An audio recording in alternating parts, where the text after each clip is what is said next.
Right, let's continue with our special coverage of the Maasai Mara migration. Our team has been on the ground in the reserve for a couple of days now. CCTV's Uche joins us live. Uche, another beautiful day in the magnificent Mara. Tell us what's happening where you are now.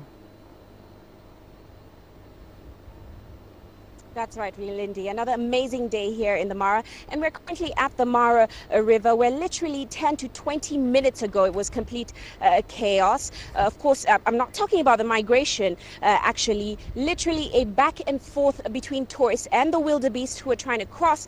As the tourists kept getting closer and closer, of course, trying to get their shorts, they ended up blocking those wildebeest. And if you look just slightly up ahead, it seems to have died down now, but there were thousands of tourists in different vans trying to follow the herd of wildebeest. So it doesn't look like a crossing is going to take place anymore. Nevertheless, it's still a great day here at the Mara River. Quite a lot going on. Earlier on, we had a line of zebra walking up and down the river, and a small family of elephants who might also be crossing, as our tour operator tells us. So quite an interesting situation here, Lindy.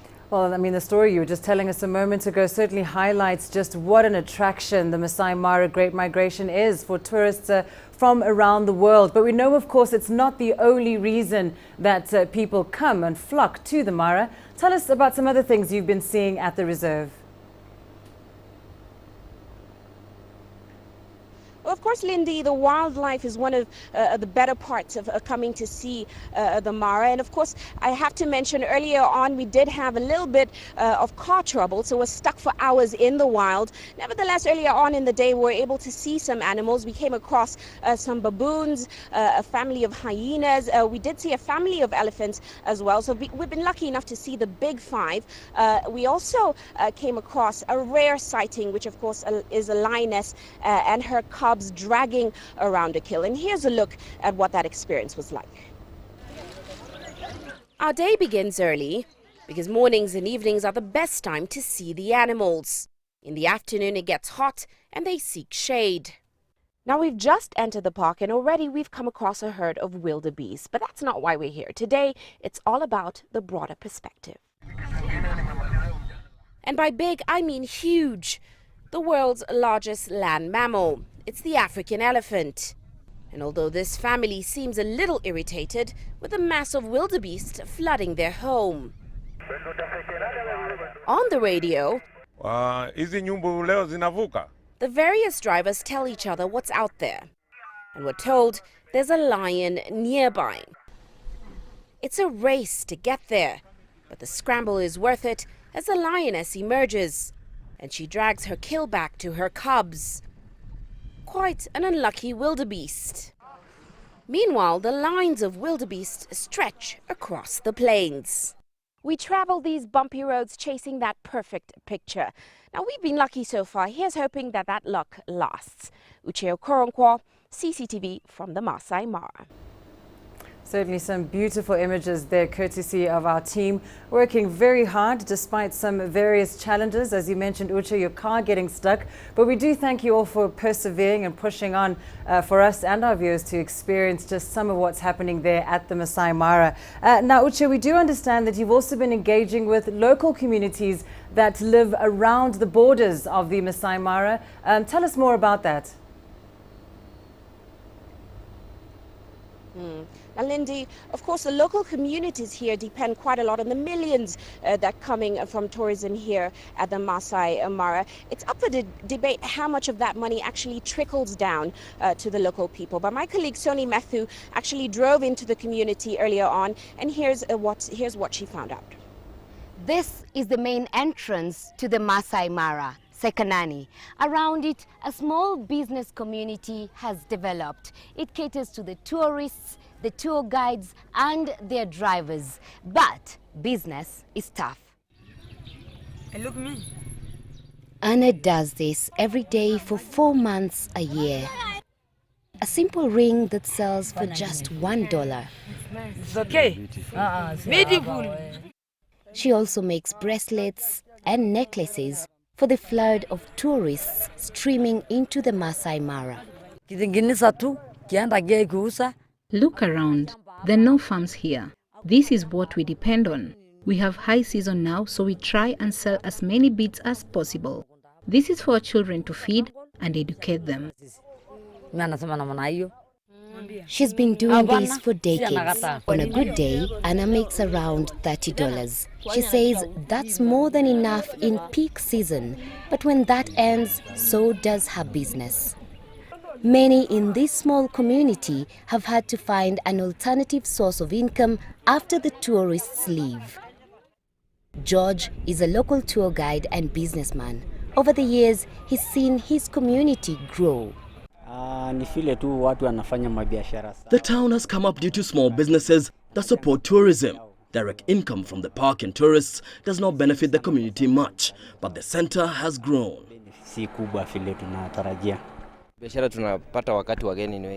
When the season ends, I repair anything that is broken, including motorbikes.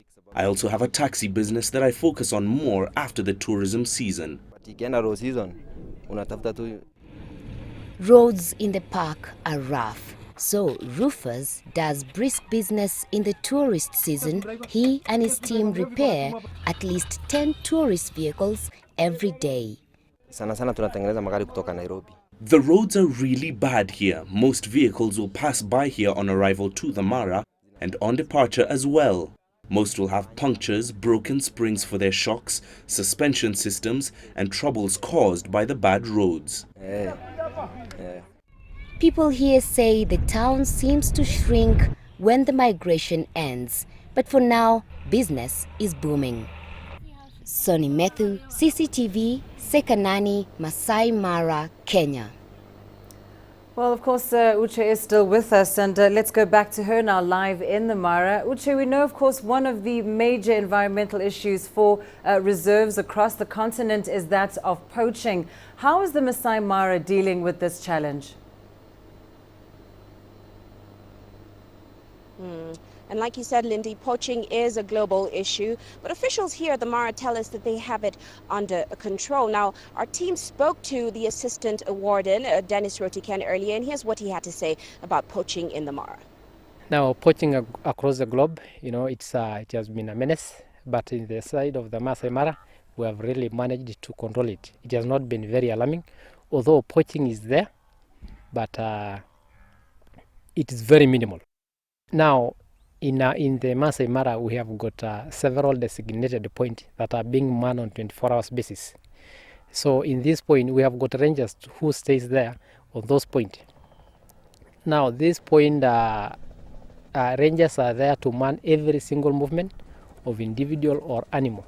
So that if there is anything, we have got a team that respond to any issue that the observation point rangers provide. So basically, manning those observation point has been of great help to the conservation and protection of animals.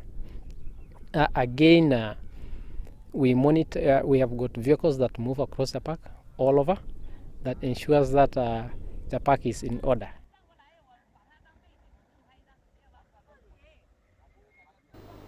Now remember, the wildebeest are coming from across the border, from the Serengeti in Tanzania, and of course up to the Mara River and making that crossing. But CCTV's Dan Ashby is on the other side in Tanzania, and he brings us this update. The elephant may be the Goliath of Africa's savannas, but when it comes to masses, another creature holds sway. The wildebeest. More than 1 million take part in the Great Migration every year, and yet in Tanzania, there's concern about their numbers. There is a threshold after which population decline. We don't really have exact numbers, but if you reach a total offtake of more than 10%, population will crash. If you consider that there is already natural predation from lion and hyenas, plus poachings, plus overgrazing, obviously the threats of possible future declines are there. Now a group of activists is hoping to sign a deal with the National Parks Authority to encourage more locals to come and witness the annual journey. They believe it will create awareness of the importance of protecting the wildebeest. you experience the beauty. There's something, I also call it the spiritual about it. And at the same time, experiencing it as a Tanzanian, it connects you to your heritage. You start to understand the treasures you yourself have, the treasures you could pass on to your children. So I've noticed when I speak to many Tanzanians who have experienced the national parks, they understand the value of it, and therefore they become advocates. The government is also keen to encourage as many people as possible to visit the area.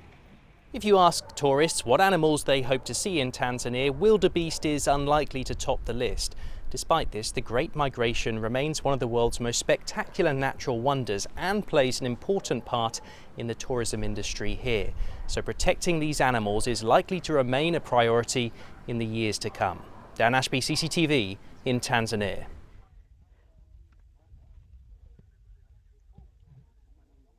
Now, it is interesting to note that even though we missed a crossing earlier, the crossings, we did catch a few during the course of the 3 or 4 days that we've been around. And what I've noted so far is that they aren't as chaotic as they usually are, and probably because the water levels are quite low. Now, tour operators tell us it's probably because of El Nino or a drought in the East African region. And realistically, the water level at the Mara River has been coming down every year.